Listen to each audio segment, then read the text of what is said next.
Hai, selamat datang di konten baperan. Bacain cerita pendek orang. Aku mau sedikit bahas nih tentang satu kata yang ada di judul cerita pendek yang habis ini bakal aku bacain. Kata itu adalah hujan. Dan menurut Wikipedia, hujan adalah proses kondensasi uap air di atmosfer menjadi butir air yang cukup berat untuk jatuh dan biasanya tiba di daratan. Tetapi butiran air itu bukan hanya sekedar jatuh, melainkan membuatkan kita kenangan yang mungkin saja kenangan itu akan teringat ketika butiran air itu jatuh kembali. Dan mungkin dulu kamu pernah membuat kenangan bersamanya, merasakan jatuh cinta bersama ketika hujan turun, atau dengan nama lain, jatuh cinta saat hujan. Cerita pendek karangan Sally Octavia. Aku menatap keluar jendela kelas. Hujan deras tengah terjadi di luar sana. Jam dinding menunjukkan pukul 1:30. Sekitar setengah jam lagi, bel pulang berbunyi. Aku mengembuskan nafas perlahan. Bagaimana nanti aku pulang? Aku tidak membawa payung. Bel pulang berbunyi. Semua siswa berhamburan keluar dari kelas. Ada yang langsung pulang dengan payung, ada yang memakai jas hujan, dan ada yang nekat menerobos derasnya air hujan. Tapi ada beberapa yang memilih untuk menunggu hujan reda, termasuk aku. Kelasku berada di lantai 2. Sesekali, aku mengobrol dengan teman-temanku, meskipun tidak terlalu akrab, dan hanya sebagai basa-basi untuk menghabiskan waktu. Setengah jam menunggu di koridor kelas, namun hujan belum juga reda. Aku mulai resah. Bagaimana jika hujan reda masih lama? Mama pasti akan khawatir di rumah. Satu persatu, teman-temanku mulai bertindak nekat. Mereka menerobos hujan karena hampir sejam hujan tidak juga reda. Mereka membiarkan seragam mereka basah. Padahal hari esok masih akan dipakai. Terlintas di benakku untuk ikut menerobos. Namun, aku berpikir 2 kali. Keputusan untuk menunggu. Hanya ada aku sendirian di koridor kelasku. Aku menatap sekitar. Ada beberapa anak kelas sebelah yang juga sedang menunggu hujan reda. Ternyata masih ada teman sekelasku yang belum pulang. Dia baru saja keluar dari ruang kelas. Sejak tadi, dia di dalam ternyata. Namanya Aditya. Ia mengucek matanya lalu mendekatiku yang sedang menikmati hujan. Belum pulang nih, tanyanya. Aku sedikit terkejut melihatnya. Belum nih, jawabku. Aku kira kamu sudah pulang duluan. Lanjutku.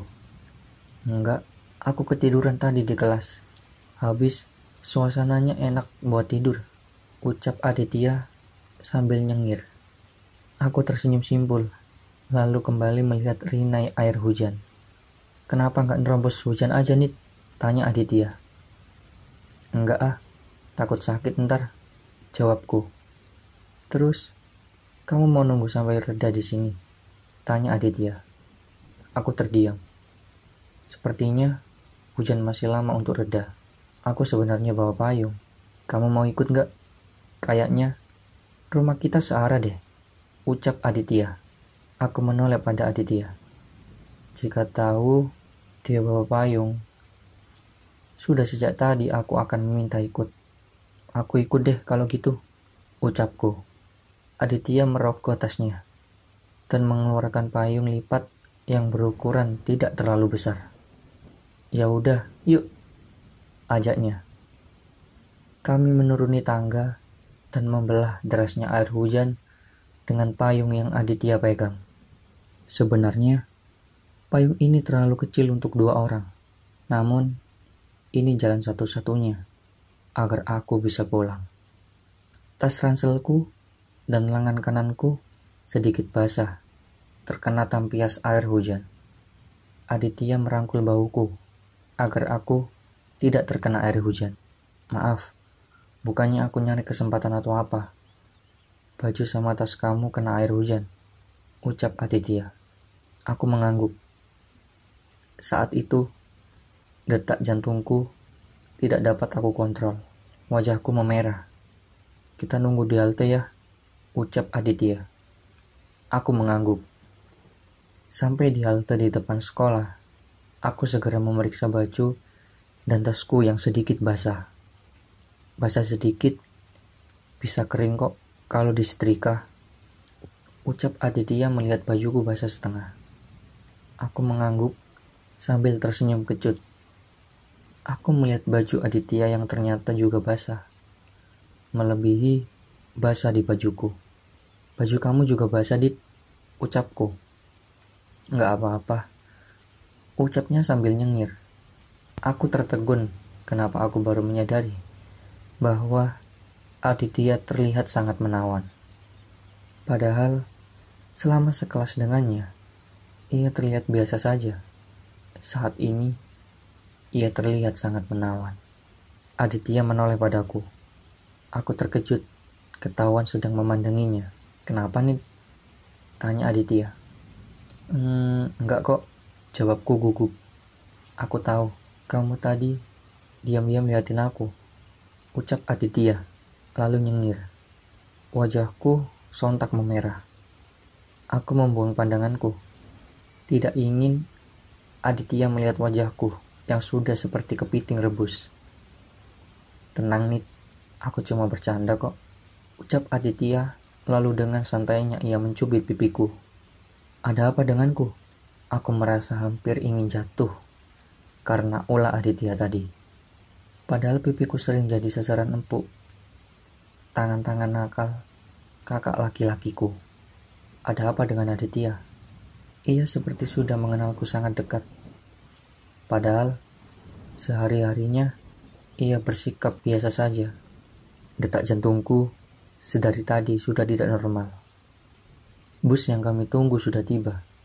Aku duduk di kursi paling belakang, bersebelahan dengan Aditya. Kebetulan yang sangat menyenangkan nih. Rumah kita satu jalan, ucap Aditya tersenyum. Aku ikut tersenyum kaku. Aku melihat jendela bus, hujan masih turun. Aku suka hujan, ucap Aditya. Aku sebenarnya juga suka hujan, ucapku. Aku menyukai seseorang saat hujan, ucap Aditya. Aku menoleh. Siapa? Tanya aku. Cinta pertama tidak boleh diumbar-umbar kan?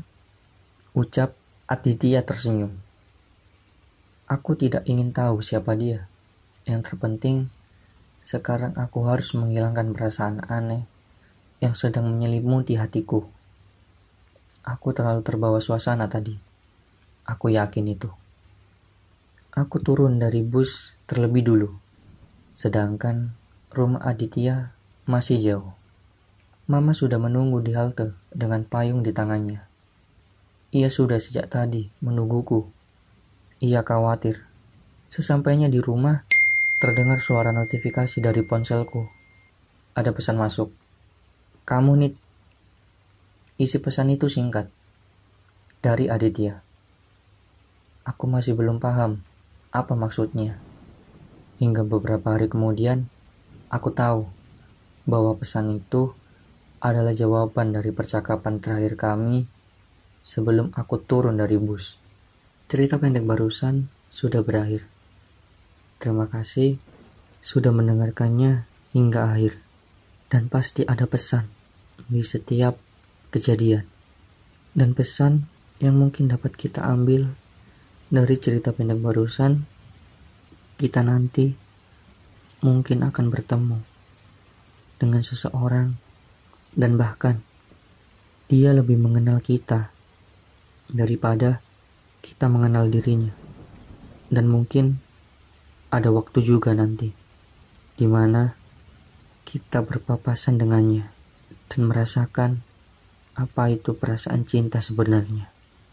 Dan mungkin nanti kita ada waktu berpapasan atau berhadapan dengannya. Dan disitulah perasaan cinta tumbuh bersama. Terima kasih.